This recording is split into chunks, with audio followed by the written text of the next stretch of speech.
దానిమ్మ చెట్టు అయినను ఒలీవ చెట్టు అయినను ఫలించకపోయేను కదా.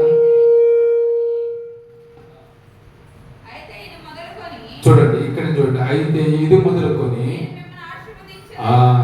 మొదలుకొని నేను మిమ్మల్ని ఆశీర్వదించను. అలాగే కీర్తన 115:12 యెహోవా, ఇక్కడ చూడండి, యెహోవా మమ్మను మర్చిపోలేదు, ఆయన మమ్మను ఆశీర్వదించారు. ఈ రెండు లేఖన భాగాలు మనం జ్ఞాపకం చేసుకుంటే హగ్గయి 2:19 చెప్పినట్లుగా ఇది మొదలుకొని నేను మిమ్మల్ని ఆశీర్వదించుననే మాట కీర్తనలో 115:12 చెప్పబడినట్లుగా యెహోవా మర్చిపోలేదు, మమ్మల్ని మర్చిపోలేదు, ఆయన మమ్ము ఆశీర్వదించునని చెప్పబడిన మాట.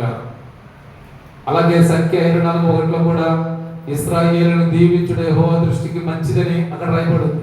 అంత మాత్రం కాదు, లూకా 24:50 కూడా చూస్తే ఆయన బేతనే వరకు వారిని తీసుకొని పోయి చేతులెత్తి వారిని ఆశీర్వదించును అని రాయబడింది. ఆశీర్వాదం బైబిల్లో చాలా ఎక్కువగా రాయబడింది. ఆశీర్వాదం గురించి, ఆశీర్వాదం అనే మాట ఎంత మధురంగా ఉంటుందండి.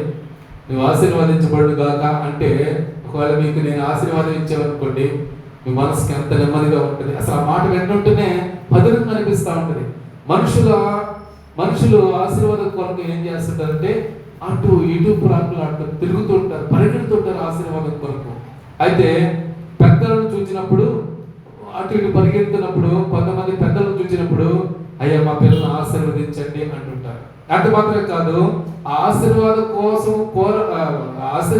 కోసం ప్రార్థన చేయవలసిందిగా సేవకులు కూడా ఏం చేస్తుంటారు, అయ్యా మా ఇంట్లో ఈ సమస్యలు తీర్పునట్టుగా ప్రార్థన చేయండి.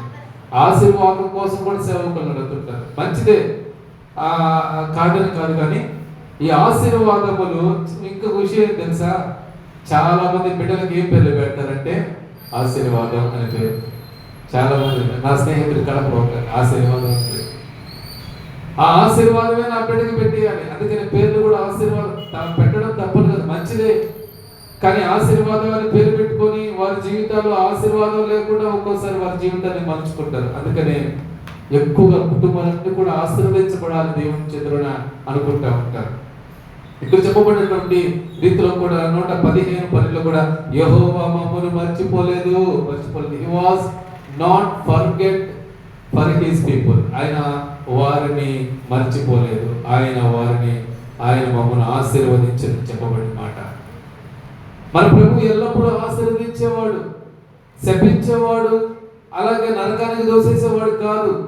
తన బిడ్డల పక్షమై, తన బిడ్డల విషయమై ఆయన ఏం చేస్తాడంటే ఎప్పుడు కూడా ఆశీర్వదించడానికి సిద్ధ మనసు కలిగిన వాడు. అయితే ఆయన దగ్గరకు వస్తే ఆయన ఏం చేస్తాడంటే ఆశీర్వదిస్తాడు. ఆయన దగ్గరికి రాకపోతే ఆయన ఆశీర్వదించడు.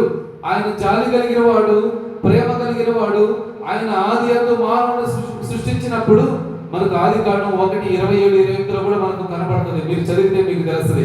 ఆది అంతా సృష్టి చేసినప్పుడు ఆయన ఏం చేశాడంటే అతనికి, ఆ మనుష్యుడికి ఏలుబడిని ఇచ్చాడు. మీరు ఫలించండి, అభివృద్ధి పొందండి, ఆశీర్వదించబడి భూమిని నిందించండి. 1వ అధ్యాయం ఆదికాండం 27-28 వచనాల్లో దేవుడు తన స్వరూపమందు నరుని సృజించి, దేవుని స్వరూపమందు వారిని సృజించి, స్త్రీని గాను పురుషుని గాను వారిని సృజించి, దేవుడు వారిని ఆశీర్వదించి, దేవుడు వారిని ఆశీర్వదించాడు. అంటే దేవుడు ఆదిలోనే మానవులను ఆశీర్వదించాడు. ఆ ఆశీర్వాదం పొందుకోలేకుండా, ఆ ఆశీర్వాదంలోకి మనం రానికుండా సాతానుడు ఏం చేస్తున్నాడంటే ఆశీర్వాదాన్ని దొంగిలిస్తున్నాడు. మీకు విషయం తెలుసలేదో, సాతానుడు ఎప్పుడు మన మీద డైరెక్ట్ గా అటాక్ చేయడు. ఏం చేస్తాడంటే మనకున్న ఆశీర్వాదాన్ని దొంగిలిస్తాడు. మనకున్న ఆశీర్వాదాన్ని దొంగిలిస్తే మనం ఏమవుతామో తెలుసా, దిగులు పడతాం, భయపడతాం, బలహీన పడతాం, సిక్ అవుతాం, రోగాల బారిన పడతాం. వాడు డైరెక్ట్ గా మనల్ని ఎప్పుడు కూడా అటాక్ చేయడు. మనకున్న ఆశీర్వాదాన్ని దొంగిలిస్తాడు. మనకున్న బలాన్ని వాడు బలహీనపరచాలని చూస్తాడు. మనకున్నటువంటి దానంతటిని కూడా వాడు లాగేసుకోవాలని చూస్తాడు. అప్పుడే ఏం జరిగిందంటే మనము బలహీనపరచబడతాము. వాడు మనకున్న బలాన్ని గమనించినప్పుడు, మనకున్న ఆశీర్వాదాన్ని లాగినప్పుడు మనం ఏం చేస్తామంటే తెలియకుండానే బలహీనమైనటువంటి స్థితిలోకి వెళ్ళిపోతాం. అది అందుకని వాడు మనల్ని డైరెక్ట్గా అటాక్ చేయడు, ఇండైరెక్ట్గా అటాక్ చేస్తాడు. ఇండైరెక్ట్గా అటాక్ చేసినప్పుడు వాడిని ఎదిరించడానికి మనం ఏమై ఉండాలంటే సంపూర్ణమైనటువంటి సామర్థ్యం కలిగిన వారుగా ఉండాలి. అందుకనే దేవుని వాక్యాన్ని మనం చదవాలి, పఠించాలి. దేవుని వాక్యం మన హృదయంలో ఉండాలి, మన ఆలోచనలో ఉండాలి, మన తలంపుల్లో ఉండాలి, మన శరీరం అంతా కూడా ఉండాలి. నిర్గమకాండంలో ఉంది 28వ అధ్యాయంలో ఆయన మాటను మనం ఏం చేయాలంటే బాస్కంగా కట్టుకోవాలండి, నడికట్టుగా కట్టుకోవాలండి, వడ్డాణంలాగా కట్టుకోవాలి. మొత్తం శరీరం అంతా కూడా ఆయన వాక్యాన్ని కట్టుకొని నెమరు వేసుకొని మనం వెళ్తూ ఉంటే దేవుడు తన చిత్తానుసారంగా నడిపిస్తాడు. ఆశీర్వాదాలు 3 రకాలుగా ఉంటాయి. మనకందరికీ తెలుసు, ఏం కొత్త మాటలేం కాదు. ఒకటి వచ్చి మనుషుల నుంచి వచ్చే ఆశీర్వాదాలు. ఎలా వస్తాయి చెప్పండి? మనుషుల నుంచి తల్లిదండ్రుల ద్వారా ఆస్తులు పాస్తులు, అలాగే తల్లిదండ్రుల ద్వారా వచ్చే నగలు, తల్లిదండ్రుల ద్వారా వచ్చేటువంటి భూములు, పొలాలు, ఇళ్ళు, ఇవన్నీ కూడా తల్లిదండ్రులు మనుషుల ద్వారా వచ్చే ఆస్తులు. అలాగే సాతాను ద్వారా వచ్చే ఆస్తులు కూడా ఉన్నాయి. చెప్పండి ఎలా వస్తాయి? సాతాను ద్వారా ఎలా వస్తాయి? ఇప్పుడు ఒక లాటరీ టికెట్ కొన్నాడు, యూట్యూబ్లో ఒకసారి చూస్తా ఉంటే వాడికి 30 కోట్లు తగిలేయండి. అదే చెప్తా ఉన్నాడు, నిజమా అబద్ధం నాకు తెలియదు. ఇవన్నీ ఎక్కడి నుంచి వస్తాయి? సడన్ గా ధనవంతులు అయిపోవడం, సడన్ గా ఆశీర్వాదం అయిపోయి వచ్చేది. ఇదంతా ఎక్కడి నుంచి వస్తుందంటే ఫ్రమ్ ద సాతాను నుంచి.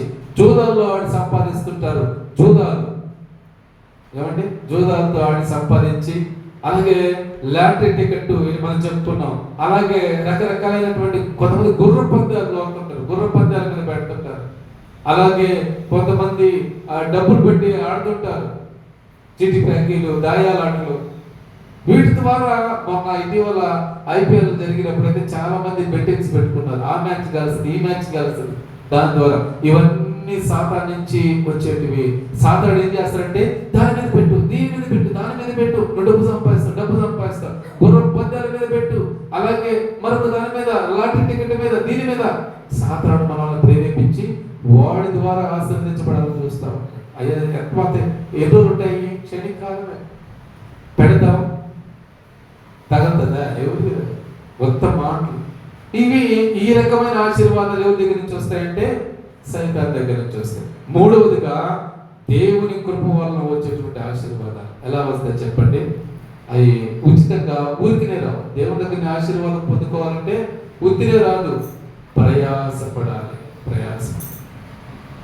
మా అమ్మమ్మ ఒక మాట అనేది ఏమనేదంటే, మంచివాడిగా నిన్ను గుర్తించాలంటే నువ్వు జీవితం అంతా కష్టపడాల్సిందే. జీవితం అంతా కష్టపడితే నీ జీవితాన్ని బట్టి మంచోడు, చచ్చిపోయేటప్పుడు మంచోడు అంటారు, కానీ చెడ్డోడు అనిపించుకోవడానికి ఒక సెకండ్ ఏమంటే చెడ్డోడిగా జీవించడం ఈ లోకంలో కష్టతరం కాదు, మంచోడిగా జీవించడమే ఈ లోకంలో కష్టతరం. అందుకనే మా అమ్మమ్మ చాలా జ్ఞానం కలిగినటువంటి స్త్రీ. మా అమ్మ వ్యర్థం కానీ పద్దెనిమిది మనకి రాదు, కానీ మా అమ్మమ్మ అంత జ్ఞానం కలిగి. మా అమ్మమ్మ చెప్తుంటది, నువ్వు మంచివాడిగా ఉండాలంటే ఈ లోకంలో జీవితం అంతా కష్టపడాల్సిందే. చెడ్డవాడిగా ఉండడానికి జీవితం అంతా పడలే. ఒక క్షణం, ఒక మాట అంటే చాలు. కొంతమంది అంటారు, ఒక దెబ్బ కొట్టిన నేను భరిస్తాను కానీ మర్చిపోయాను, కానీ నువ్వు ఆ మాట నువ్వు చూసావా?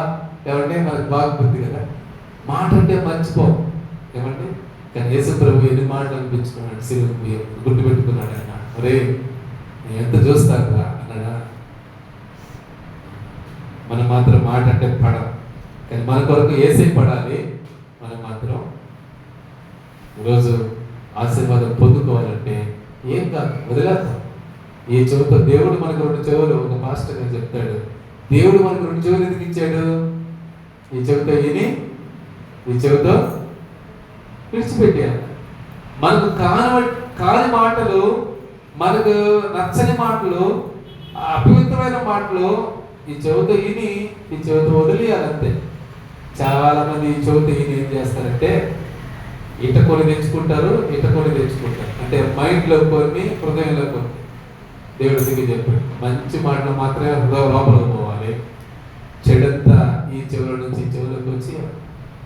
కాబట్టి ఈరోజు దేవుని ఆశీర్వాదాలు పొందుకోవాలంటే ఏం చేయాలంటే దేవుని కొరకు జీవించడానికి మనం ప్రయాసపడితే నిజంగా దేవుని ఆశీర్వాదాలు ఎంత శ్రేష్టంగా ఉంటుంది తెలుసా? అవి షార్ట్ కట్లో రావాయి, త్వరగా వచ్చేవి. అవి నిదానంగా 1 by 1 అవి పొందుకుంటూ ఉంటే నిదానంగా మన జీవితంలో మనం గట్టెక్కేటువంటి వారంగా ఉంటాం. అయితే ఈరోజు ఒక 3 లేదా 4 ఆశీర్వాదాల గురించి నేను చెప్తా. అంటే మనం ఆశీర్వాదించబడాలంటే ఏం చేయాలి, what we are doing from the you get the blessings. అంటే మనం ఏం చేస్తే మనం ఆశీర్వదించబడతాం అన్న విషయాలు కొన్ని మనం జ్ఞాపకం చేసుకుందాం. చూడండి, సామెత గ్రంథం 10వ అధ్యాయం 6వ వచనం. సామెత గ్రంథం 10వ అధ్యాయం 6వ వచనం.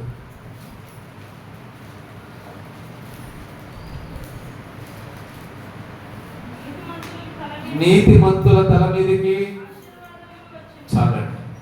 మొట్టమొదటిగా మనం ఆశీర్వదించబడాలంటే మనం ఎలా ఉండాలి చెప్పండి? నీతిమంతుడిగా ఉండాలి. ఒకటి, నీతిమంతుడిగా ఉంటూ ఆశీర్వదించబడతావు. ఎలా ఉండాలండి? ఈరోజు మనం ఎలా ఉండాలి? నీతిమంతుడిగా ఉండాలి. You are the righteous man. నువ్వు నీతిమంతుడిగా జీవిస్తే, నీతి నువ్వు కిరీటంగా ధరించుకుంటే, నీతిని అనుసరిస్తే, నీతి కొరకు జీవిస్తే, నీతిలోనే కుటుంబాన్ని నడిపించుకుంటా పోతే దేవుడు ఏం చేస్తాడంటే ఆశీర్వదిస్తాడు. అందుకనే నీతిగా ఉండు, దేవుడు ఆశీర్వదిస్తాడు. దేవుని ఆశీర్వాదం పొందుకుంటాం. మొట్టమొదటిగా నీతిగా ఉండాలి. అలాగే కీర్తన 92వ కీర్తన 12వ వచనంలో కూడా ఏం చెప్పబడిందంటే, 92వ కీర్తన 12వ వచనంలో కూడా అక్కడ చెప్పబడినటువంటి మాట ఎంత బాగుంటుందో చూడండి. నీతిమంతులు ఖర్జూర వృక్షము వలె, చూడండి, నీతిమంతులు ఖర్జూర వృక్షము వలె మోవేయుదురు, లెబానోను మీద దేవదారు వృక్షము వలె.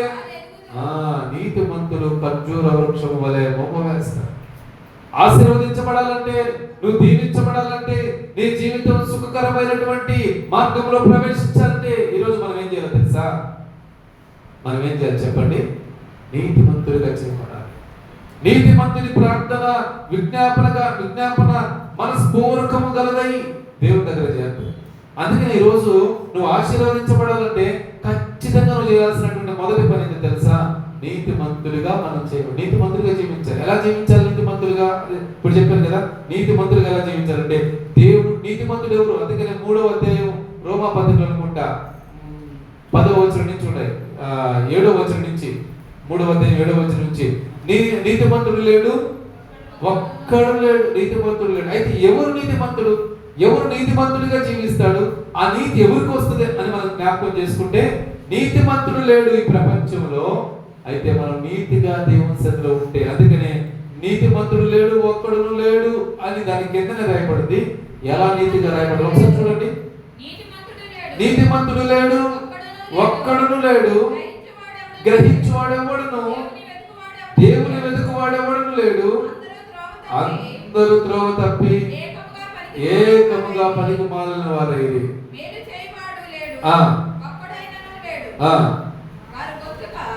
చాలా ఇంకా చదువుకుంటా వస్తే నీతిమంతులుగా ఎవరు ఉన్నారో వారి గురించి చేస్తూ ఉంటారు. ఇలాంటి వాళ్ళంతా ఎలా ఉంటారంటే, నేను అనుకుంటుంటాను, ఇలాంటి వాళ్ళు వాళ్ళ జీవితం ఎలా ఉంటుందంటే, నిజంగా ఒకసారి చూడండి, నీతిమంతుడిగా లేకపోతే మనం ధనాన్ని బాగా సంపాదిస్తాం. ఎంత సంపాదిస్తామంటే, మన బిడ్డలకు తరతరాల వరకు సరిపోయేంత సంపాదిస్తాం అంటే లోకంలో కొంతమంది. అయితే దాన్ని అనుభవించే శక్తి ఉండదు కొంతమంది. సంపాదిస్తారు. సంపాదించిన సంపాదనలో కనీసం కొంత కూడా అనుభవించలేరు. పోతూ ఎవరికి ఇచ్చేసేస్తారంటే, భూమి మీద ఉండేవాళ్ళకి ఇచ్చేస్తారు. పోనీ భూమి మీద ఉన్నోడు నిన్నేమన్నా చెప్పుకుంటారా? అంత సంపాదించి ఇచ్చేయలేడు కదా, కనీసం ఒక ఫోటోను తెచ్చి పెట్టుకుంటారా? నువ్వు మరణించి వెళ్ళిన తర్వాత నేను పట్టించుకోరు. ఒక సంవత్సరం, నెల, 2 నెలలు, సంవత్సరం, 2 సంవత్సరాలు, 3 సంవత్సరాలు, 5 సంవత్సరాలు మర్చిపోతారు. అందుకనే ఈరోజు దేవుని యొక్క ఐశ్వర్యం, దేవుని యొక్క ఆశీర్వాదం మన జీవితాలకి, మన బిడ్డలకి ఉంటది. అయితే కొంతమందికి ఆశీర్వాదం ఉంటది కానీ వాళ్ళు ఎప్పుడు కూడా కోర్టులకు తిరుగుతూ ఉంటారు, పోలీస్ స్టేషన్లు తిరుగుతూ ఉంటారు. డబ్బు ఉంటది, ఉండి కూడా తిరుగుతుంటారు, కోర్టులు తిరుగుతుంటారు. అంటే ఆ డబ్బు సంపాదించే విధానంలో ఎన్నో మోసాలు చేస్తుంటారు. ఆ కేసులకు ఆ డబ్బు అంతా ఏం చేస్తారు తెలుసా? సంపాదించారు, కొన్ని కోట్లు ఉంటాయి, డబ్బంతా వాడికి పెడతారు. ఈరోజు ఆశీర్వాదాలు నువ్వు పొందాలి అంటే ఆయన తిరుగుతూ ఉంటారు, శాంతి ఉండదు. ఒరే ఇంత ఆస్తుంది, శాంతి లేదు, సమాధానం లేదు, తిరుగుతూ ఉంటారు. ఈరోజు మనకి ఏం లేకపోయినా దేవుడు ఏమి ఇచ్చాడు మనకు చెప్పండి? శాంతి, సమాధానం. దేవునికి స్తోత్రం, హల్లెలూయా. డబ్బు ఒకటే లేదు కానీ మనకి శాంతి ఉంది, సమాధానం ఉంది. దేవుని కృపలో మనం దేవుని సన్నిధికి నడిపించబడ్డాం. డబ్బు లేదు, అదొక్కటే లోటు. ఒకటే అయినప్పుడు దాని గురించి పట్టించుకోవాలి. చాలా లోట్లు ఉంటే అప్పుడు పట్టించుకోవాలి. డబ్బు ఉంటే నెమ్మది ఉండదు. అందుకనే యేసయ్య గారు కూడా ఒక పాట పాడతారు, విస్తారమైన ధనం ఉండటం కంటే నెమ్మది కలిగిన చోట, సంగతి గ్రంథంలో ఉంది, ఆకుకూరలు తినడం మేలంట. కాబట్టి ఈరోజు ధనం మన అవసరం తీరుస్తుందేమో కానీ నీకున్న శాంతిని ఇవ్వదు. డబ్బు పెట్టి మంచం కొనుక్కుంటాం. ఏమంటే మంచం కొనుక్కుంటాం లేదా? పెద్ద మంచాలు, 6కు 6, 6కి 7, 8కి 8, 9కి 9 చేసిమంటే చర్చ అంతా మంచం చేసిమంటే కూడా చేయిస్తారు. పిల్లో రకరకాలైన ఈ మధ్య ఒక దాంట్లో చూపించారు. ఎంత ఎత్తుంటుందంట పరుపు, పొడుకుంటే కిందకి వెళ్ళిపోతుంది, మెత్తగా ఉంటుందంట, నడువు నొప్పి ఏముందంట. ఎన్నో వేల రూపాయలు, ₹1,00,000. ₹1,00,000 మంచం, ₹1,00,000 పరుపు మనం కొనుక్కోవచ్చు. కానీ నిద్ర కొనుక్కోగలమా? ఏమండి, ₹1,00,000 పెట్టి ఒక 4 రోజులు నిద్ర కొనుక్కోగలమా? ఎంత పరుపు, ఎంత మంచం ఉన్నా నిద్ర పడితేనే కదా నీకు హాయి. నిద్ర పట్టకపోతే ఏం లాభం? చాలా మంది మంచం కొనుక్కోడు, పరుపు కొనుక్కుంటారు, నిద్ర ఉండదు. ఏమన్నా డబ్బు సంపాదిస్తారు, మనశ్శాంతి ఉండదు. పోనీ మనశ్శాంతి ఎక్కడ దొరకద్దా? ఎక్కడ దొరకదు నీకు. ఎక్కడ దొరకదంటే దేవుని దగ్గరికి వస్తేనే దొరుకుతుంది. ఈరోజు దేవుని దగ్గరికి వస్తే నీతిమంతుడిగా జీవించడం మొదలు పెడితే, అందుకనే నీతిమంతులు ఎవరంటే దేవుని యందు భయభక్తులు కలిగి ఆయన మార్గముల యందు యథార్థంగా నడుచువాడే నీతిమంతుడు. ఏమంటే ఎవరు నీతిమంతుడు? దేవుని యందు యథార్థంగా భయభక్తులు కలిగి ఆయన మార్గంలో యథార్థంగా నడుచువాడే నీతిమంతుడు. ఈరోజు నీతిమంతులుగా నడవటానికి దేవుని సన్నిధిలో ముందుకు సాగడానికి, బలమైనటువంటి దేవుని కృపను అనుభవించడానికి నీవు నేను సిద్ధంగా ఉంటే ఈరోజు నీవే నీతిమంతుడు. ఈరోజు నీవే నీతిమంతురాలు. నీతిమంతుడిగా ఉండాలంటే ఈ లోకంలో చాలా కష్టాలు పడతాం. నిజంగా దేవుడు పరిశీలన చేసినప్పుడు మన నీతి ఆయన ఎదుట ఎలా ఉంటుందంటే ఒక ప్రఖ్యాతి కలిగినటువంటి స్థానంలో ఉంటుంది. నీతిమంతులుగా నిజంగా ఉండటం అనేది చాలా అరుదు. అందుకనే దేవుడు చెప్తున్నాడు చూడండి, ఆదికాండం 6:9 నోవాహు నీతిపరుడని ఆయన స్టేట్మెంట్ ఇచ్చాడు. చూడండి ఆ మాట. తాను భూమి మీద 6:9 ఆదికాండం, నోవాహు వంశావళి ఇదే. చూడండి, నోవాహు నీతిమంతుడు. ఎవరు చెప్పారు ఈ మాట? నోవాహు భార్య చెప్పిందా? నోవాహు కుమారులు చెప్పారా? నోవాహు నాన్న చెప్పాడా? నోవాహు అన్నదమ్ములు చెప్పారా? ఎవరు చెప్పరా? నోవాహు గురించి ఎవరు చెప్పాడు చెప్పండి? దేవుడే చెప్పాడు. నోవాహు నీతిపరుడు, నీతిమంతుడు. ఈ రోజు నీవు నేను నీతి మార్గంలో, నీతిమంతుడు అవ్వాలంటే ఏం చేయాలో తెలుసా? ఆయన మార్గంలో నీతిగా నడవాలి, నిజాయితీగా యథార్థంగా నడిస్తే మనమే నీతిమంతుడు. యథార్థత తప్పి నడిస్తే, నీతిగా లేకుండా ఉంటే, చాలా మంది తీర్పు తీర్చేటప్పుడు నీతిగా తీర్పు తీర్చు, అన్యాయపు తీర్పు తీరుస్తారు. ప్రభు శిలువ మరణం దగ్గరకు వచ్చిన తర్వాత ఆయన పొందిన తీర్పు ఎటువంటి తీర్పు? అన్యాయమైన తీర్పు. ఈరోజు మనుషులు అన్యాయమైన తీర్పు తీరుస్తారు, కానీ మన దేవుడు న్యాయమైన తీర్పు తీరుస్తారు. అలాగే కీర్తన 24:4-5 కూడా చెప్పబడినటువంటి మాట ఏంటంటే, చూడండి 24-5 వచనాల్లో చెప్పబడినటువంటి మాట చూడండి. వాడు యెహోవా వలన ఆశీర్వాదం నందును, తన రక్షకుడైన దేవుని వలన నీతి మత్వము నొందును. అంటే ఎలా నొంతాడు? దేవుని ఆశీర్వాదం. ఈ రోజు నువ్వు నీతిమంతుడిగా ఉంటే దేవుని ఆశీర్వాదం. అందుకనే నీతిమంతుడిగా ఉండు, నీతిమంతుడిగా ఉండడానికి ప్రయాసపడు. నీతిమంతుడిగా ఉంటే నువ్వు ఆశీర్వదించబడతావు. నీతిమంతుడిగా ఉంటే ఆశీర్వాదం నీ కుటుంబంలోకి వస్తుంది. నీతిమంతుడిగా ఉంటే ఆశీర్వాదం ద్వారా నువ్వు వర్ధిల్లుతావు. నీతిమంతుడిగా ఉంటే నిన్ను బట్టి నీ కుటుంబం, నిన్ను బట్టి నీ సంఘం, నిన్ను బట్టి నీ సమాజం, నిన్ను బట్టి నీకున్న ప్రతి ఒక్కటి వర్ధిల్లుతుంది. అందుకని నీతిమంతుడిగా మనం జీవించి ముందుకు సాగాలి. సొదొమ గొమొర్రా పట్టణం నాశనం చేయబడిన తర్వాత ఆ సమయంలో అక్కడ 10 మంది నీతిమంతులు ఉంటే దేవుడు ఆ పట్టణం నాశనం చేయాలని అబ్రహాముతో దేవుడు చెప్తాడు. ఏమండి, ఎంతమంది నీతిమంతులు ఉంటే 10, ఆఖరికి 5 మందిని తీసుకొస్తారు. 5 మంది కూడా సొదొమ గొమొర్రా పట్టణంలో లేరు. అది ఎంత పాపమైన పట్టణం. ఈ రోజు సంఘంలో మనం 50 మందో 60 మందో ఉంటే, ఆ రోజుల్లో సొదొమ గొమొర్రా ప్రజలు కొన్ని వేల మంది ఉంటే 5 మంది లేరు. ఈ రోజు మన సంఘంలో మంది కాదు కావాల్సి, అంతమంది. ఎందుకు పొట్టు 10 కేజీల పొట్టు ఎందుకు మనకు చెప్పండి? 1 కేజీ బియ్యం ఉంటే 1 కేజీ వడ్లు, గింజన్న బియ్యం ఉంటే మేలంటారా? లేదంటే పొట్టు 10 బస్తాలు పొట్టుండి 1 బస్తా వడ్లు ఉంటే మేలంటారా? ఆ 10 బస్తాలు ఏం చేసుకోవడానికి? మంటేసుకోవడానికి కూడా పనికిరా. ఈ బస్తా బియ్యం, గింజన్న వడ్లే మనకు పనికి వస్తాయి. ఈరోజు మనం పొట్టుగా ఉన్నామా, గింజలుగా ఉన్నామా తెలుసుకోవాల్సినటువంటి పరిస్థితి మన దగ్గరే ఉంది. చాలా మంది గాలి చెదరగొట్టు, మనకు ఏబిసి పత్రికలో ఉంది, గాలి చెదరగొట్టు పొట్టు వలె ఉండు అని. ఈరోజు మన యొక్క పరిస్థితి ఎలా ఉంది? ఈరోజు మన పరిస్థితి ఎలా ఉంది? నీతిమంతులుగా ఉంటున్నామా? దేవుడు ఆశించినటువంటి నీతి మనలో ఉందా లేదా అనే విషయాన్ని మనం జ్ఞాపకం చేసుకోవాలి. ఇంకా నీతిమంతులుగా ఎలా జీవించగలమంటే చూడండి, రోమపత్రిక 5వ అధ్యాయం 1-2 వచనాల్లో ఉంది, విశ్వాసం ద్వారా నీతిమంతులుగా చేయబడతామని అక్కడ ఉంది. అలాగే రోమపత్రిక 5:3 వచనంలో చూస్తే క్రీస్తు రక్తం ద్వారా నీతిమంతులుగా చేయబడతా ఉంది. చదవండమ్మా. అంతేకాదు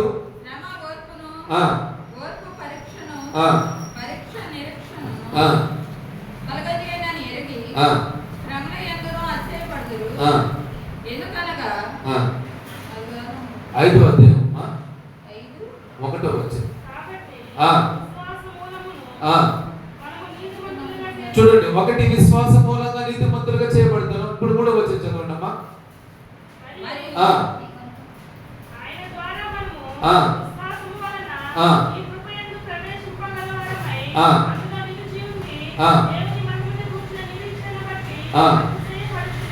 అది 1 విశ్వాసం ద్వారా నీతిమంతులు అవుతాము, 2 క్రీస్తు రక్తం ద్వారా నీతిమంతులుగా తీర్చబడతాము, 3 యాకోబు 2:24లో చూస్తే క్రియల ద్వారా నీతిమంతులుగా తీర్చబడతాం. ఈ మూడిటి ద్వారా మనం నీతిమంతులుగా తీర్చబడతాం. ఈరోజు 1 విశ్వాసం ద్వారా నీతిమంతులుగా తీర్చబడతాం, 2 క్రీస్తు రక్తం ద్వారా, ఆయన రక్తం నుంచి వచ్చినటువంటి విమోచన ద్వారా మనం నీతిమంతులుగా చేయబడతాం, 3 క్రియల ద్వారా మనం చేసే క్రియలు మంచివా చెడ్డవా ఆ క్రియలు మాత్రమే మనం వస్తాయి.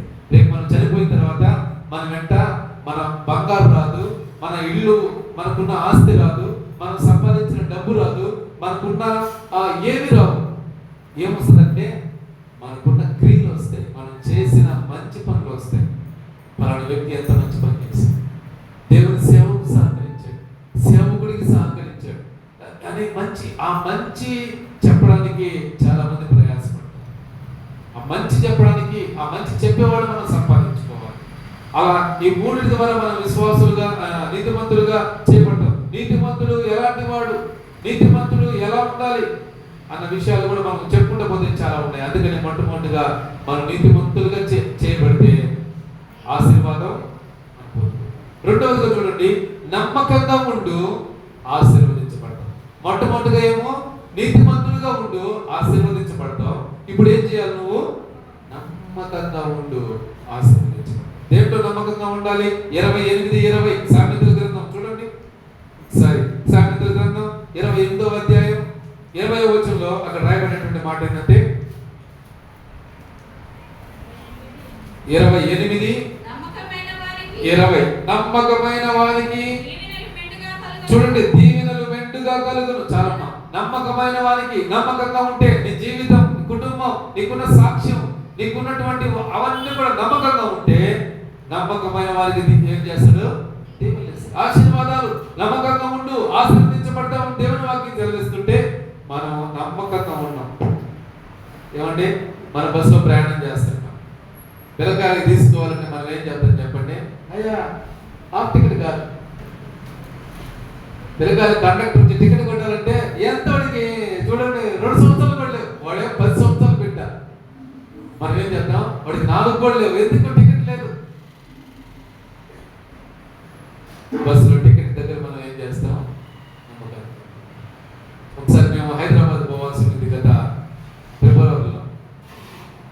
మా నలుగురికి 4 ఫుల్ టికెట్ రిజర్వేషన్ చేసేసి రిజర్వేషన్ 2000 అయిపోయింది. ₹1 మందే పోవాలి కానీ ₹1 ఎవరిని మన నమ్మకత్వం కాపాడుకోవాలి. చాలా మంది ఇదివరకు ఒకసారి అడిగిపోయాం, బస్సులో పోతా ఉన్నప్పుడు కూడా పిల్లకాయలు అది పనిగా ఆర్టీసీ కండక్టర్ లేపండి నిలబెట్టిన వాళ్ళకి గుర్తులు ఉంటాయి. దాకా వస్తే హాఫ్ టికెట్ తీసుకోవాలి, దాంట్లో ఫుల్ టికెట్ తీసుకోవాలని చాలా మంది ఇప్పుడు వయసుతో చూడటం లేదు. చిన్న పిల్లలు కూడా ఇప్పుడు 2-3 4-5 సంవత్సరాల పిల్లకాయలు కూడా పెద్ద పొడుగైపోతున్నారు. కాబట్టి వాళ్ళు పొడుగును చూడటం లే, వయసును చూడటం లే, పొడుగు చూస్తున్నారు. 7 దాకా ఉంటే నీకు హాఫ్ టికెట్, 7 దాకా ఉంటే నీకు ఫుల్ టికెట్ ఓడేంత దాటుకున్నాడు. ఫుల్ టికెట్ ఓడేమో టికెట్ లేదు సార్ చిన్నపిల్లోడే యాడమ్మ చిన్నపిల్లోడా, వీడేమో నాకు పడుకుంటే నువ్వు చిన్నపిల్లోడు అంటే కొట్టిన టికెట్ అని చెప్తే ఇటువంటి ఓడి దగ్గర మనం ఎలా ఉండాలి తెలుసా? చిన్న వాడి దగ్గర మన నమ్మకాన్ని కోల్పోతాం. చిన్న వాటి దగ్గర మనకున్నటువంటి వాటిని కోల్పోతాం. ఒకవేళ రేషన్ కార్డులు వస్తున్నాయంటే ఏం చేస్తాం? ఎవరెవరిని తీసుకొచ్చి ఏం చేసుకుంటాం? మన కుటుంబంలో సభ్యులు కాదు వాడు, ఏమన్నా వాళ్ళ కుటుంబంలో ఉంటారు, వాళ్ళందరినీ చేసుకుని వాళ్ళ పేర్లు పెట్టుకుని మనం రేషన్ తీసుకుంటాం. ఎంత చూడండి, ఎంత పొరపాటు. నేను ఒకసారి రేషన్ కార్డులు ఇస్తున్నాను, ఇప్పుడు కాదులేండి 15 క్రితం. అప్పుడు మనకు అలా లామినేషన్ రేషన్ కార్డులు వచ్చాయి చూసారా, మన జగన్ ఇచ్చిన దానికంటే ముందుగా. ఆ రేషన్ కార్డులు వచ్చేటప్పుడు ఒక ఆయన ఏం చేశాడంటే 5 మందిని తీసుకుపోయి ఇంట్లో పెట్టుకున్నాడు. భార్య పెళ్లి కాల, భార్య ఉందని, పిల్లకాయలు ఉన్నారని 4-5 మందిని తీసుకొని నిలబెట్టి ఫోటో తీసుకున్నాడు. దాంట్లో నన్ను కూడా ఒకటి తీసుకుపోయాడు. నన్ను కూడా తీసుకుపోయి నిలబెట్టి, నేను రాను అంటే రా, ఏం కాదు, నువ్వు ఏ రేషన్ కార్డు లేవు కదా, నువ్వు వచ్చి అని చెప్పి నన్ను కూడా నిలబెట్టి వాళ్ళ ఒక 5-6 మంది రేషన్ కోసం, దేనికోసం నమ్మకంగా ఉన్నారు. పొరపాటు వచ్చి ఏముంది రేషన్ బియ్యం 5 కేజీలు మనిషి కోసం, అంతే కదండి. 5 కేజీల 6 కేజీలు ఇచ్చేది, 5 కేజీలు అది కావాలి. రమ్మని బాగా తెలుసు, 5 కేజీలు మనిషి. 5 కేజీల బియ్యం ఎంత మహా అయితే ఆ బియ్యం వాడికి అమ్మేసి ₹75 వస్తుంది. దానికోసం ఎంత మోసం, ఎంత మోసం. ఆ ₹75 కోసం మనకు వచ్చే ఆశీర్వాదం మనం పోగొట్టుకున్న విషయం మనకు అర్థం కావట్లే. మనం చిన్న వాటి కోసం ₹5 కోసం, ₹10 కోసం, ₹20, ₹50, ₹100 కోసం మనం పోరాడతాం. కానీ ₹1000 ఆశీర్వాదాలు, దేవుడిచ్చే ఆశీర్వాదాలు మనం పొందుకోవడానికి ఇటువంటి వాటిలో మనం ఎలా ఉండాలంటే యథార్థత చూపించాలి. యథార్థత లేదు లోకంలో లేదు, సంఘంలో లేదు. అయితే ఈరోజు మనం ఏం చేయాలంటే యథార్థత చూపించాలి. ప్రతి విషయంలో నమ్మకంగా we have to believe, నమ్మకంగా యథార్థంగా మనం జీవించగలిగితే, ఈ లోకంలో ఉండగలిగితే నిజంగా దేవుడు మనల్ని ఆశీర్వదిస్తాడు. ఒకవేళ లోకంలో యథార్థంగా నమ్మకంగా ఉండాలంటే కొంచెం కష్టమే. ఏమంటే ఫుల్ టికెట్ తీసుకోవాలంటే డబ్బులు ఖర్చే, మళ్ళా ఫుల్ టికెట్తో రావాలంటే డబ్బులు ఖర్చే. అలాగా రేషన్ కార్డులో మనం ఒక్కరే ఉండాలంటే ఇబ్బందే. ఒక్కోసారి రేషన్ కార్డులో మనం ఒక్కరిమే తెలిస్తే ఒక్కరికి లేదు రేషన్ కార్డు అంటారు. ఇద్దరు ఉండాల్సిందే, ముగ్గురు ఉండాల్సిందే అంటారే. నీకు రేషన్ కార్డు లేకపోయినా పర్వాలే, నీకు వస్తువులు రాకపోయినా పర్వాలే, నువ్వు ఫుల్ టికెట్ కుట్టించుకున్నా పర్వాలే, నీ డబ్బులు ఖర్చు అయినా పర్వాలేదు. కానీ నువ్వేం చేయాలి, మనం ఏం చేయాలి తెలుసా? అందుకనే నమ్మకంగా ఉంటూ దేవుని ఆశీర్వాదాలు పొందాం. ఈరోజు దేవుని ఆశీర్వాదాలు పొందకపోవడానికి కారణం ఏంటంటే నమ్మకత్వం లేదు, నమ్మకంగా ఎవరు లేరు. అందుకే దేవుని ఆశీర్వాదాలు పొందుకోలేకపోతున్నాం. దేవుడు అబ్రహామును ఆశీర్వదించడానికి కారణం ఏంటంటే అతని హృదయం అంతా ఉండినటువంటి యథార్థత. అందుకని మనకు చెప్పబడింది ఆదికాండం 24:2 ఉంది, అబ్రహాము యొక్క మనస్సును దేవుడు ఎరిగాడు, అబ్రహాములో ఉన్నటువంటి యథార్థతను దేవుడు ఎరిగాడు, అబ్రహాములో ఉన్నటువంటి నీతి, యథార్థత, నమ్మకత్వాన్ని బట్టి దేవుడు అబ్రహామును ఆశీర్వదించాడు. నెహెమ్యా గ్రంథం 9:7 చదవండి. నెహెమ్యా గ్రంథంలో అక్కడ జరుగుతుంది. నెహెమ్యా మనసులో ఎంత యథార్థత ఉందో మనకు కనబడుతుంది. నెహెమ్యా గ్రంథం 9వ అధ్యాయం 7-8 మనకు చూడండి. నెహెమ్యా గ్రంథం 9వ అధ్యాయం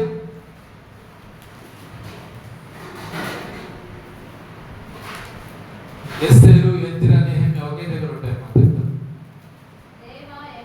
దేవా యెహోవా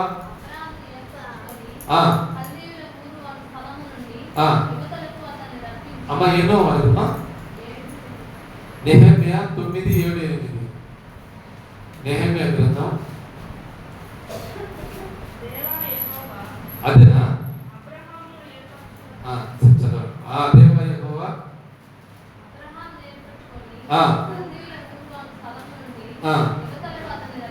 చూడండి, యువతల కథను రప్పించి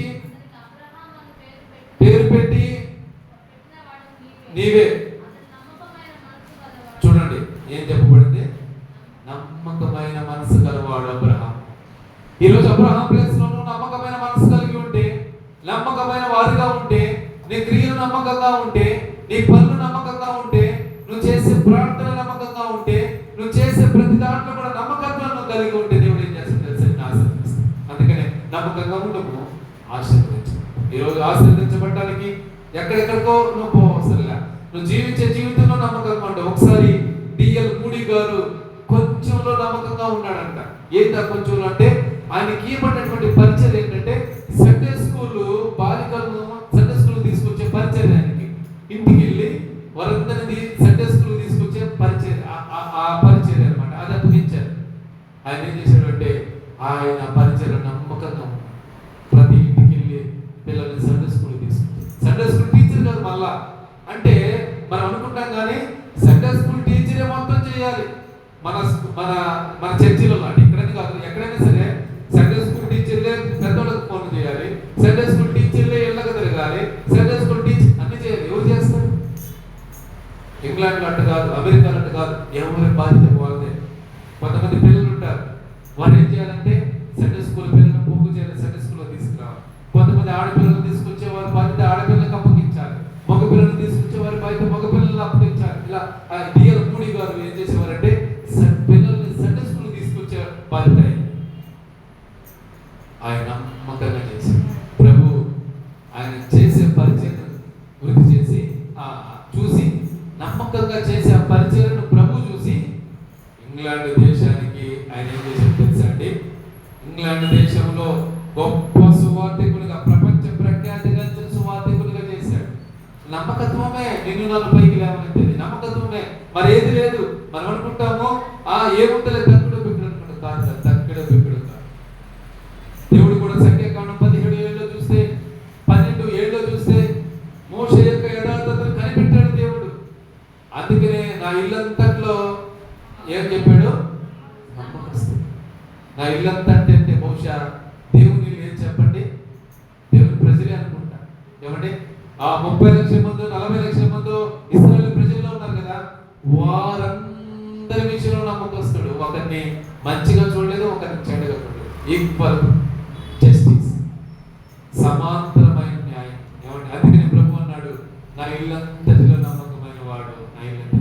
ఈరోజు కనీసం మన ఇంట్లో మనం నమ్మకంగా ఉంటాం కదండి, మన ఇంట్లో మనం నమ్మకంగా ఉంటాం, మన కుటుంబంలో మనం నమ్మకంగా ఉంటాం, సంఘంలో, సమాజంలో. కానీ 40 లక్షల మందిలో నమ్మకంగా ఉన్నాడంటే ఎంత యథార్థత కలిగిన వాడు, ఎంత నమ్మకస్తుడు మోషే. మనం గ్రహించాలి.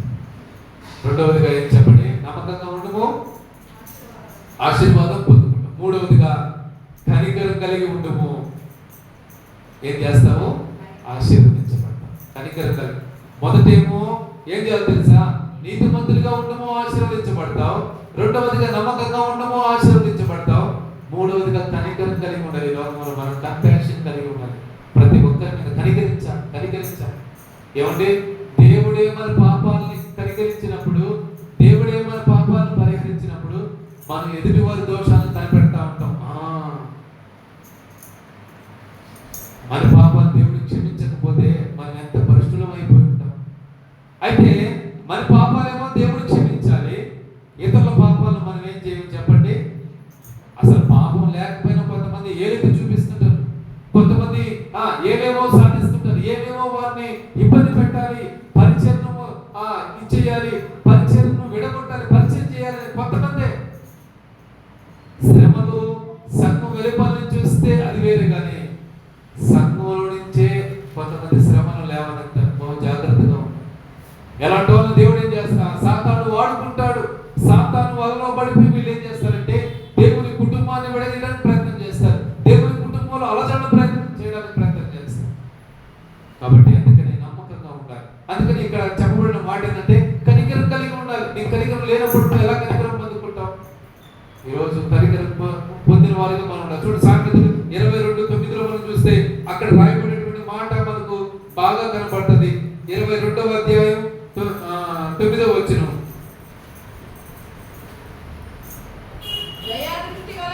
చూడండి, దయా దృష్టి గలవాడు తన ఆహారములో కొంత దరిద్రుడికి ఇచ్చును.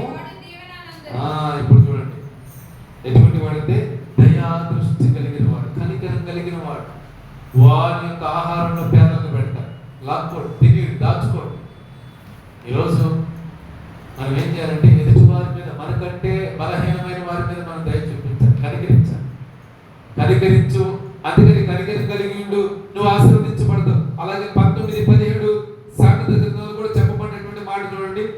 సామెత గ్రంథం 19వ అధ్యాయం, పేదలను కనికరించేవాడు యెహోవాకు అర్పించేవాడు. పేదలను కనికరించాలి, పేదలను కనికరించాలి, పేదలను కనికరించాలి, కాపాడాలి, వారికి దయ చూపించాలి. అందుకని పేదలను కనికరించేవాడు ఎవరికి అర్పిస్తున్నాడు తెలుసా? యెహోవాకు అర్పిస్తున్నాడు. ఈరోజు నువ్వు యెహోవాకు అర్పించేవాడుగా ఉండాలంటే పేదలకు సహాయం, పేదలను కనికరించేవారుగా. ఈరోజు ఎంతమంది పేదలకు సహాయం చేస్తున్నారు? పేదలకు ఎంతమంది కనికరించేవారుగా ఉన్నారు? ఒక చర్చికి నేను రాత్రి ప్రార్థనకి వెళ్ళాను, నేను పిల్లలను తీసుకుని వెళ్తే చర్చి ముందు వరుసగా 2 ముసలి వారు ఉన్నారు. నా దగ్గర ఒక కాగితం తీసి ఇది తగ్గించాను, నువ్వు ఇంకే, ఇంకో కాగితం తీసి హార్సన్కి ఇచ్చాను, నువ్వు ఆమెకి, ఇద్దరికి వాళ్ళిద్దరు వేసి పేదలను కనికరించాలి. మన దగ్గర లేనప్పుడంటే వేరే విషయం, ఉన్నప్పుడు పేదలను కూడా కనికరించాలి. పేదలను కూడా ఎప్పుడైతే కనికరిస్తామో, మన ప్రభువు కూడా అదే కదా. ఆయన మత్తయి సువార్త ధన్యతలు చెప్తాడు. ఏం చెప్తాడంటే 5వ అధ్యాయం 7వ వచనం అనుకుంటా, కనికరం కలిగిన వారు ధన్యులు. నువ్వు కనికరిస్తే నువ్వు కూడా కనికరించు. అందుకనే నువ్వు ఏ కొలుస్తావో కలతలకు రాసిన ప్రజలు, ఏ కొలతో కొలుస్తావో అదే కొలతో నీ కొలవబడుతుంది. నువ్వు ఎంత కనికరాన్ని చూపిస్తావు సంఘం మీద, సేవకుల మీద, లేకపోతే పేదవారి మీద, సేవకుడి మీద, ఏమంటే నువ్వు ఎంత కనికరాన్ని చూపిస్తావో అదే కనికరం నీకు ఇవ్వబడుతుంది. కాబట్టి కనికరం కలిగిన వారు ధన్యులు, వారు కనికరించబడతారు. దేవుని వాక్యం సెలవిస్తుంది. మన ప్రభు కనికరం కలిగిన వాడు. ఆయన అద్భుతం చేసినప్పుడల్లా జాలిపడి ఇతరులను బాగు చేయాలని ఆయన 3.5 సంవత్సరాలు ఏం చేసేవాడంటే కనికరించి అనేక మందిని ఆయన ఆశీర్వదించాడు. ఆ నిరుపేదల చిరునవ్వుతో దేవుని, చాలా మంది నిరుపేదలు గత కాలంలో కూడా, గత ప్రభుత్వం ఆయన ఏం చెప్పాడంటే, జగన్ గారు ఏం చెప్పాడంటే, నేను నాకు డబ్బుతో పని లేదు, నాకు ఫలాంతో పని లేదు, నేను చనిపోయినా సరే నా ఫోటో పెట్టు, అది నా ధ్యేయం అన్నాడు. అదే నా ఆలోచన. అంటే చాలా మంది డబ్బు కోసం ప్రభుత్వాన్ని ఏర్పాటు చేసేవారు ఉన్నారు, చాలా మంది పేరు కోసం, చాలా మంది ఇంకో దాని కోసం. కానీ జగన్ గారు అన్నమాట ఏంటంటే, నేను చనిపోయిన మా నాన్న ఫోటో పక్కన నా ఫోటో పెట్టుకోవాలి. ఎంతమంది ఉన్నారు ఇలాగా నిస్వార్థంతో చేసేటువంటి వారు? ఎంతమంది నిస్వార్థంతో చేసే ఇటువంటి వారు ఉన్నారు? చాలా మంది స్వార్థంతో కూడిన ప్రభుత్వం, స్వార్థంతో కూడిన మోసంతో కూడిన ప్రభుత్వం. ఏమంటే ఇప్పుడు సంవత్సరం అయింది ఈ ప్రభుత్వం ఏర్పడి, ఎవరికైనా ₹1 పడిందా? నిజంగా మనుషులు కరువుతో చచ్చిపోతున్నారండి. వ్యాపారం దగ్గరికి వెళ్తే, షాపుల దగ్గరికి వెళ్తే ఎక్కడున్నాయి ఆ ప్రజల చేతిలో డబ్బులు అంటున్నారు. ప్రజల చేతిలో రూపాయి లేదు. కరువు చేసినట్టుగా ఉంది. నాకైతే నిజంగా కరువు తాండవిస్తుందేమో మన రాష్ట్రంలో అనిపిస్తుంది. అంటే ఈయనంటే నాకు ఇష్టం లేదని, ఆయనంటే ఇష్టమని కాదు, ఏ పేదలను కనికరించాలి. పేదలను ఎవరు కనికరిస్తున్నాడు? రాజులు అలాగే ఉన్నారు, పరిపాలన చేస్తున్న వారు అలాగే ఉన్నారు. కానీ ఈరోజు పేదలు, నిజంగా జగన్మోహన్ రెడ్డి చాలా పేదలు కనికరించాడండి. పిల్లల చదువు కోసం, పిల్లల పాఠశాలలు ఎంత రూపుదిద్దుకున్నాయో చూడండి. మన సంవత్సరంలో చాలా పాఠశాలలు మూసేశారు, బాగా కట్టబడి మూసేశారు. చేతగాని చేష్టల వల్ల, చేతగాని తనం వల్ల ఆయనకి ఎలా సాధ్యమైంది? ఆయన ఒక్కసారి అదే ఫస్ట్ ముఖ్యమంత్రి అవడం. అసలు ముఖ్యంగా ఒక్కసారి ముఖ్యమంత్రి అవడం ఏం చేయలేడు, తెలీదు ఎలా ఉండాలి. కానీ ఏ క్లాస్ రాష్ట్రాన్ని కూడా ఏ క్లాస్ చిన్నపిల్లలు చదువుకునే దాంట్లో ఇంగ్లీష్ మీడియం తెచ్చాడు. వాళ్ళకి వసతులు, తిండి, వాళ్ళ ఆరోగ్యం, వాళ్ళకు ఉన్నటువంటి అన్ని కూడా, బుక్స్, షూస్ ఎవరు ఇచ్చారంటే ఇన్ని సంవత్సరాల బిడ్డలకి? నేను చదువుకున్న ఒక్కడిగా, నేను ఎంబీఏ చదివేటప్పుడు, రాజశేఖర్లో చదివేటప్పుడు ఫీజు కట్టలేవు, నువ్వు చదువు బాగా అన్నారు మా తల్లిదండ్రులు, నువ్వు చదవలేవు, పీజీ చదువుకోవాలంటే పెద్ద చదువుకోవాలంటే చదివించలేమన్నాను. ఆగిపోయాం. డాక్టర్ వైఎస్ రాజశేఖర రెడ్డి ముఖ్యమంత్రి అయ్యాడు. నువ్వు ఎంత చదువుకుంటే ఫీజు రీఎంబర్స్మెంట్ అని ప్రకటించాడంటే దాంతో నేను ఆదిశంకర గూడూరులో ఆదిశంకర కాలేజీలో చదువుకున్నాను. ఆయనే నాకు ఆ కుటుంబం అంటే కొద్దిగా అభిమానం ఉందంటే కారణం ఏంటంటే మా తల్లిదండ్రులు చదివించలేని రోజుల్లో ఆయన కరికులం చూపించి ఎవరైనా చదువుకునే బిడ్డలను చదివిస్తే వారు ఉన్నతమైన స్థితిలోకి వెళ్తారు. ఎవరుకుంటారండి కనికరించాలి, మనం కనికరించాలి. రాజులకు లేదు, ప్రభుత్వానికి లేదు, రాజులకు లేదు, అధికారులకు లేదు, రాజకీయ ఎవరికి కనికరం లేదు. ఈరోజు ప్రభువు నీతో నాతో చెప్తున్న మాట, నువ్వు కనికరించు. నిన్ను కనికరించకపోయినా పర్వాలేదు, నువ్వు నీ కింద స్థాయిలో ఉన్న కనికరించు, వాడు కనికరించు. నువ్వేమవుతావు తెలుసా? You are the blessed woman, you are the blessed man, you are the blessed person in the world. మనం ఈ లోకంలో ఆశీర్వదించబడిన వారుగా అవుతాం. నేను ముందుగా చెప్పాను కదా, నాకు ఈ ప్రభుత్వం అంటే కోపం కాదు, ఆ ప్రభుత్వం అంటే ఇష్టం లేదు. చేసిన మేలు, కనికరించిన విధానం, చేసిన గొప్ప చెప్పుకోవాలి. మనకు కూడా తిండి పెట్టనుకోండి, చెప్పలేదు అనుకోండి, మనం ఎలాంటి వారమే పరిస్థితులు లాంటి వారు అవుతామండి. ఇప్పుడు సపోజ్ రాకుండా నాకు ప్రతి వారం వాటర్ బాటిల్ తీసుకొస్తాం. ఏమండి ఈ వాటర్ బాటిల్ తీసుకొస్తున్నాడు అంటే దీని గురించే కాదు, వచ్చింది కాబట్టి సమయం వచ్చింది కాబట్టి చెప్తున్నా, ప్రతి వారం తీసుకొస్తున్నాడు ఈ వాటర్. ఆయన రాని రోజు నేను దాహంతో ఉండవలసిందే. నిజమండి. ఎవరు పాస్టర్ గారు నీళ్ళు గ్లాస్ నీళ్ళు ఇద్దామని ఎవరు అంటే వాడి పనులు అనుకుంటాయండి.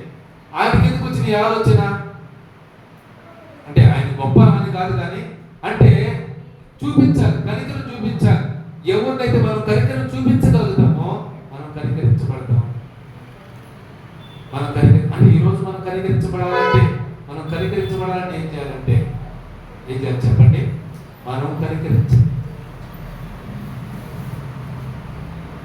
ఈరోజు మనం ఎంతమంది కనికరం కలిగిన వారిగా ఉండాలి ఒకసారి మనం జ్ఞాపకం. దీని లేని వారికి, తండ్రి లేని వారికి, అలాగే బంధువులు లేని వారికి ఈరోజు నీవు నేను సహాయకరంగా ఉండాలి.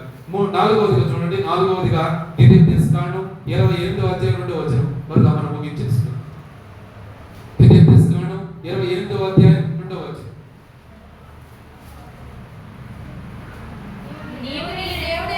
నీవు నీ దేవుడైన యెహోవా మాట వినిన యెడల ఈ దీవెనలన్నీ నాలుగవది ఏం చేయాలంటే ప్రభు మాట వినాలి. ఈ మాటలను నీ దేవుడైన యెహోవా మాట వినిన యెడల, ఆయన మాట వింటే నాలుగవదిగా ఆశీర్వదించబడతాం. దేవుని మాట విను, ఆశీర్వదించబడతాం. ఈరోజు దేవుని మాట అసలు మనుషుల మాట విన్నాంలే, ఆ సేవకుడు అసలు మాట అసలు ఎన్నో.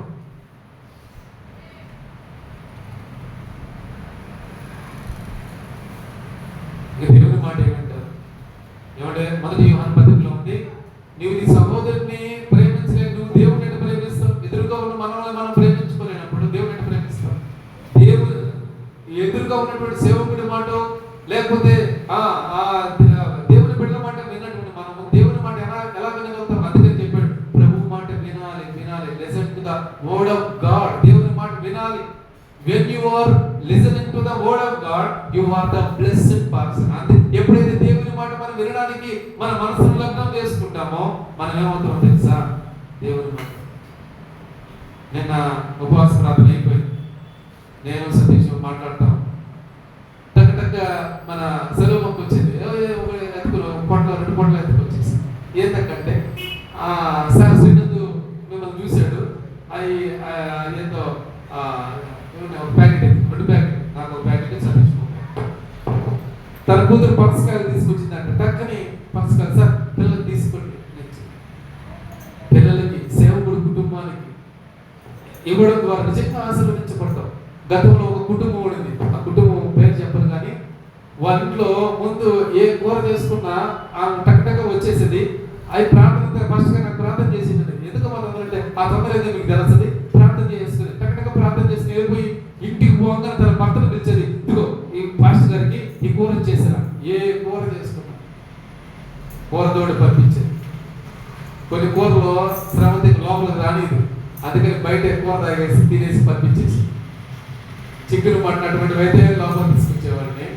ఇంకో కూర అది లోపల కూడా రానిద్దాం, అందుకని అదే అందుకని ఆయన ఇచ్చేవాడు తీసుకొచ్చి ఆ కోత కూడా తాగేసి తినేసి అంటే కడిగి పంపించేసి అంటే అలా చేసేవాళ్ళు అనమాట. అంటే గతంలో కూడా మన ఎస్ఎల్ సిస్టర్ ఏం చేసుకున్నా, పొడి చేసుకున్నా, పచ్చడి చేసుకున్నా ఒక తీసుకొచ్చి పెట్టేది. అయ్యగారు అమ్మగారికి ఎత్తుకోపోండి, పిల్లలకు ఎత్తుకోపోండి. స్వీట్ చేసుకుంటే మరి మూడు తింటారు కానీ అంతా దానికి వేసుకుని డబ్బాకి వేసుకుని వచ్చేది. ఇవ్వడం ద్వారా అంటే నేను కొంతమంది ఇస్తారో ఇవ్వడం నేను చెప్పను, కానీ అందరూ ఇచ్చేవాళ్ళు. కానీ ఇవ్వడం ద్వారా, కనికరించడం ద్వారా మనం ఏం చేస్తామంటే కనికరించబడతాం అన్న విషయాన్ని మనం ఇక్కడ జ్ఞాపకం చేస్తాం. అందుకనే ద్వితీయోపదేశకాండం 28వ అధ్యాయం మీరు ఇంటికి చదవండి. అదంతా కూడా దేవుని మాటలు వింటే నీ జీవితం ఎలా ఉంటుంది, వినకపోతే నీ జీవితం ఎలా ఉంటుంది అన్న విషయాన్ని అక్కడ రాయబడుతుంది.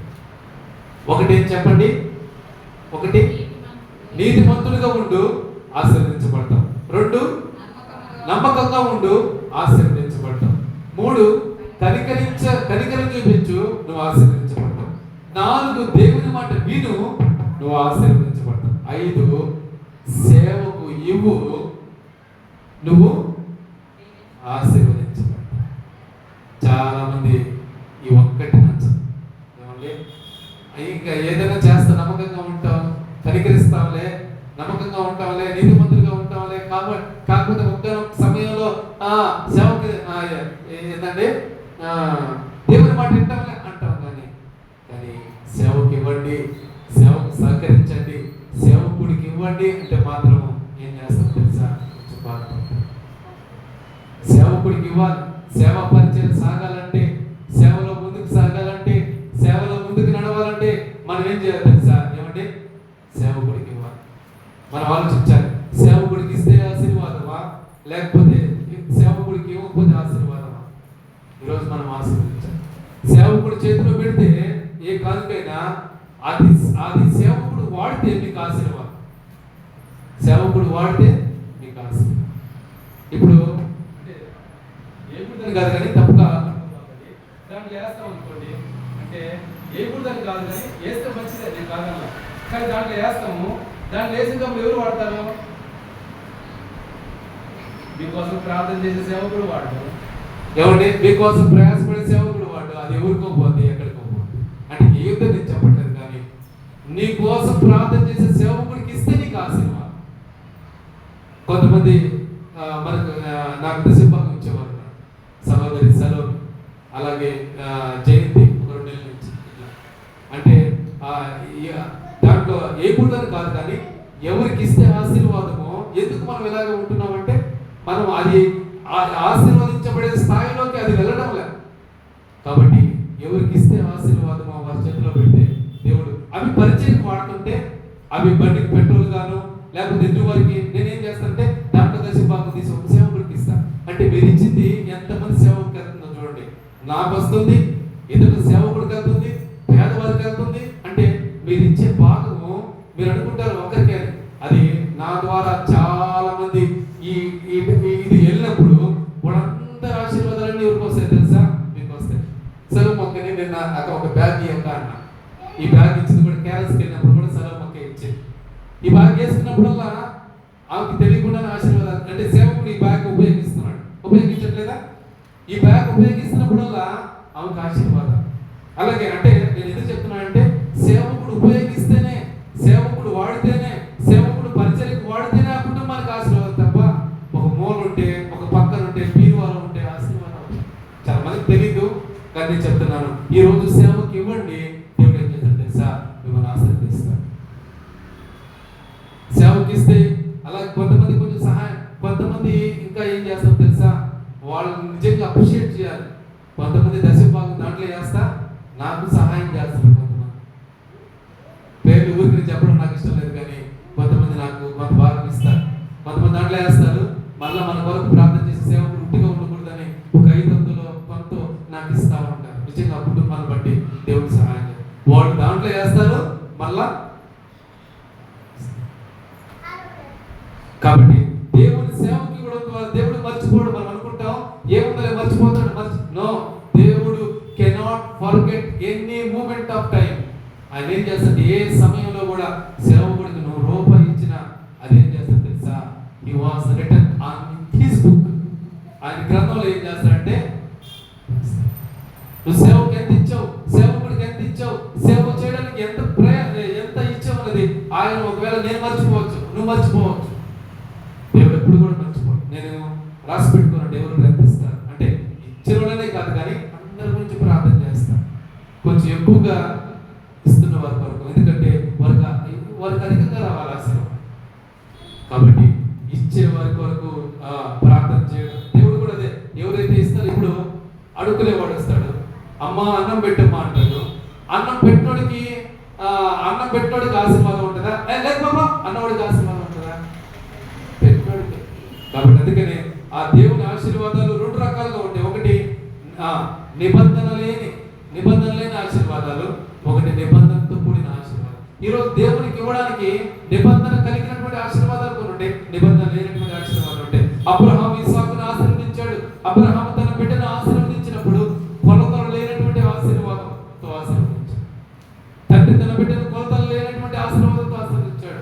అలాగే ఇస్సాకు యాకోబును ఆశీర్వదించినప్పుడు, యాకోబు 12 మంది ఇశ్రాయేలును ఆశీర్వదించినప్పుడు వారికి they have no limitations, they have no boundaries, they have no వారికి ఒక separate entity, they have a broad mind of his children's blessing of his children's. దేవుడు తన బిడ్డలను ఆశీర్వదించడానికి, దేవుడు తన బిడ్డలను దీవించడానికి ఆయనకి హద్దులు ఉండవు, నిబంధనలు ఉండవు, బౌండరీస్ ఉండవు. అక్కడ వారికి కంచి ఉండదు. ఆయన విశాలమైన దృక్పథం, బ్రాడ్ మైండ్ ఉంటుంది. బ్రాడ్ మైండ్ తో దేవుడు తన బిడ్డలను ఈ రోజు ప్రభు బిడ్డలు కనుక ఆయన మనల్ని ఆశీర్వదిస్తున్నాడంటే అయితే కొన్ని నిబంధనలు మనం పాటించాలనుకుంటున్నాం. దేవుడు మనల్ని ఆశీర్వదిస్తున్నాడంటే దేవుడు ఏం కోరుతున్నాడంటే ఆయన నిబంధనలు మనం పాటించాలనుకుంటున్నాడు. ఏ నిబంధనలు పాటించాలి? ఇందాక మనం చెప్తున్నాం కదా, నీతిమంతులుగా జీవించాలి, రెండవదిగా నమ్మకంగా ఉండాలి, మూడవదిగా కనికరం చూపించాలి, నాలుగవదిగా దేవుని మాట వినాలి, ఇప్పుడు ఐదవదిగా దేవుని సేవకు ఏం చేయాలి? ఇవ్వాలి. దేవుని సేవకు ఇవ్వాలి. అయితే మనం ఏం చేయాలి? అందుకనే లోకస్ 24 వచ్చారు, 1వ వచనం చూస్తే చదవద్దులండి, నేను చెప్పేస్తాను. అక్కడ ఒక పేద విధవరాలు కనబడుతుంది కదండి. చాలా మంది కాగితాలు వేశారు, పాస్టర్ కానుకలు కాగితాలు అన్ని పెట్టారు. ఒక పేద విధవరాలు వచ్చి 2 కాసులు పాస్టర్ గారు చెప్పారు. అది తీసుకొని చేతిలో పట్టుకొని ప్రభు అన్నాడు, మీ అందరికంటే ఇవి ఎక్కువ ఇచ్చిన. అదేదయ్యా, మేము ఎంత వేసాము, అసలు మేము ఎంత కట్ట ఇచ్చాము, ఒక కట్ట ఇచ్చాము, ఒక ఇచ్చాము. అది మరి ఆమె ఏమి ఇచ్చింది? ఒక నాణ్యం ఇచ్చింది, 2 కాసులు ఇచ్చింది. ఆమె గొప్ప విషయం, ఆమె ఎక్కువ ఇచ్చిందంటే ఏంటి అంటే ప్రభు అంటాడు, మీకున్న దానిలో నుంచి మీరు ఇచ్చారు. మీకు ఒక 100 కట్టు ఉంటే 1 కట్టు ఇచ్చాడు, నీకు 100 రూపాయలు ఉంటే 1 రూపాయి ఇచ్చాడు, లేకపోతే 100 రూపాయలు ఉంటే 10 రూపాయలు ఇచ్చాడు. కానీ ఈ దగ్గర ఎంత ఉందో తెలుసా?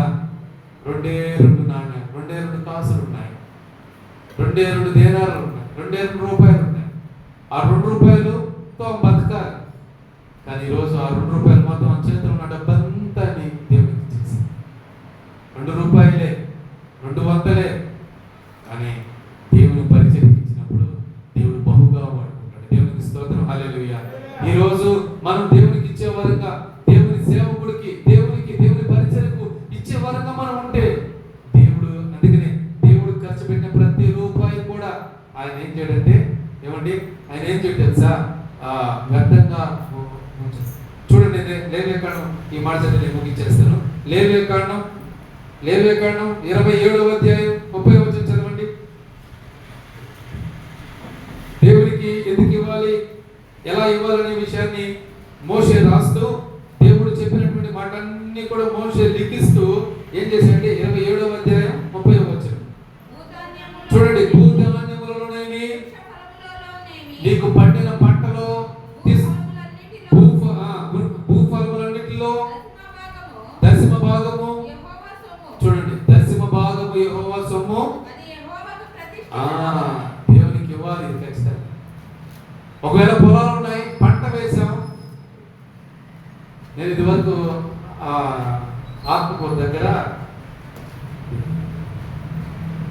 ఒక ఊరు ఉంటే మనం పంటంతా కోసేవారు. పంటంతా కోసి బస్తాలు అమ్మేటప్పుడు ఒక బస్తా ఒడ్లు బస్తా నాకేసేసి, నాకు పాస్టర్ గారికి నేనేమన్నాయా, ఒడ్లు బస్తా నేనేం చేసేది, ఒక రవ్వ దాన్ని ఆడించుకొచ్చి బీగంలో పెట్టేవి. తర్వాత వారం వాళ్ళు తీసుకు 4 బస్తా వచ్చింది బియ్యం, పాస్టర్ గారు ఇవే వచ్చింది. తర్వాత 18 తీసుకొచ్చి అంటే భూఫలంలో పడినట్టు కొంతమంది కోళ్ళు తెచ్చేవారు, ఎందుకంటే కోళ్ళు పెంచుకునేవారు, కోళ్ళు తెచ్చేవారు. అంటే భూఫలంలో ఇవ్వాలి, అలాగే ఇదేంటి ఇవ్వాలి చెప్పండి, భూఫలంలో ఇవ్వాలి, అలాగే వృక్ష ఫలములో చెట్లలో పడినటువంటి ఫలాలు ఇవ్వాలి.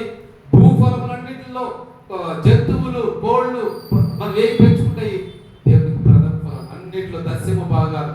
అది యెహోవా సొమ్ము, అది యెహోవాకు ప్రతిష్ఠితము. కాబట్టి దేవుని సేవ సాగాలంటే, దేవుని సేవ సజీవంగా ఉండాలంటే, దేవుని సేవ స్ప్రెడ్ విస్తరించబడాలంటే ఏం చేయాలి తెలుసా? మీరేం చేయాలి? దేవుని సొమ్మును దేవునికి ఇచ్చి. అందుకనే ఇక్కడ 5వదిగా ఏం చెప్పబడిందంటే, సేవకు ఇవ్వండి, ఏం చేయబడతారు? ఆశీర్వదించబడతారు. 5 సేవకు ఫైనల్గా సేవకిస్తే ఆశీర్వదించబడతారు. సేవకిస్తే, అలాగే సేవకుడి బిడ్డలకి ఏదైనా ఇస్తే, సేవకుడి కుటుంబానికి ఇస్తే, అలాగే కొన్నిసార్లు ఆహారం పెట్టే విషయంలో కూడా ఎక్కడ పోయాడబ్బా సతీష్ అని నేను అనుకుంటా ఉంటే ఇక్కడ ఎదురుగా అన్నం ఎత్తుకొని వస్తా ఉన్నాడు. చూడండి, సేవకుడికి ఉట్టిగా పంపించకూడదు, ఉట్టిగా ఇవ్వకపోతే ఆయన ఎవరు అడుగుతారు చెప్పండి. కానీ సేవకుడు కుటుంబానికి భోజనం పెట్టి పంపించారు. ఆనందబాబు కూడా ఒప్పుకోడు, బ్రదర్ కూడా ఒప్పుకోడు. సేవకుడు ఉట్టిగా బాగుండు సార్ వెంటనే తెప్పించేస్తారు. అలాగే జయక్క కూడా ఒప్పుకోదు. అంటే మీరు అందులోని కాదు, కానీ మనకు శక్తికి తగినట్లుగా ఏం చేయాలంటే సేవకుడి కుటుంబానికి సేవకుడికి సహకరిస్తే, అందుకని సేవకుడికి ఇస్తే అది వ్యర్థంగా పోవడం. నీ ఆశీర్వాదానికి ఒకవేళ తాత్కాలికంగా నీకు రాదేమో, కానీ నీ బిడ్డలు ఆశీర్వదించబడతారు. నీ భూఫలము, నీ కుటుంబం, నీకు ఉన్నటువంటి సమస్తము ఆశీర్వదించబడతారు. ఈరోజు నువ్వు ఎలా ఉన్నావు?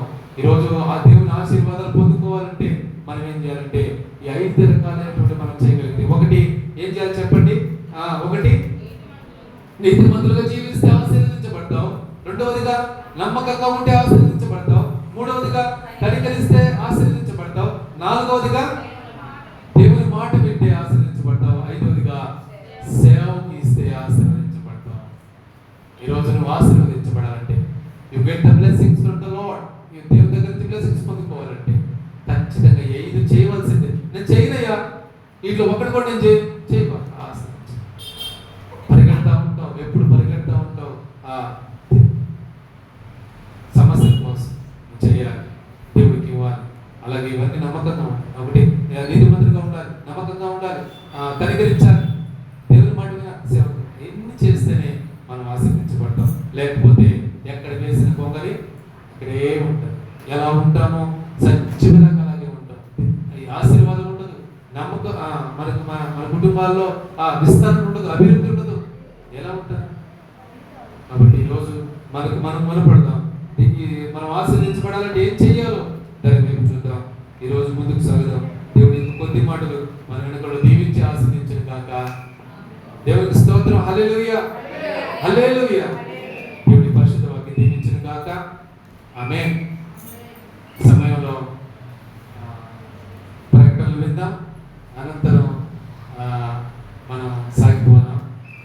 రండి. అది కాదు, ఏం కాదు, ప్రకటన చెప్తారు. అది చెప్పు, ప్రకటన కూడా చెప్పేసి అన్నిటినే చెప్తారు. కొంచెం వెరైటీగా ఉంటుంది, ఒక్కొక్కరు మార్పు ఉంటుంది, వెరైటీగా.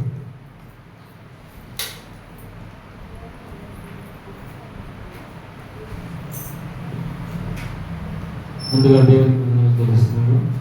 అలాగే మన సంఘ మాస్టర్ గారికి, మన మందులు లేకపోయిన సంఘ పెద్దలకి, అలాగే చేరువచ్చిన సంఘస్థులందరూ కూడా వందనాలు చేస్తున్నాను.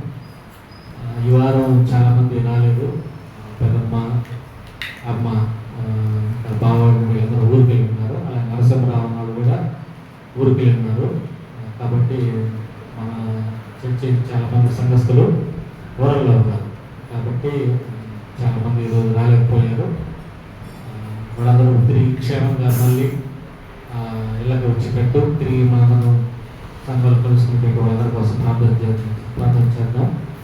తర్వాత వచ్చి మొన్న శనివారం రోజు మనమంతా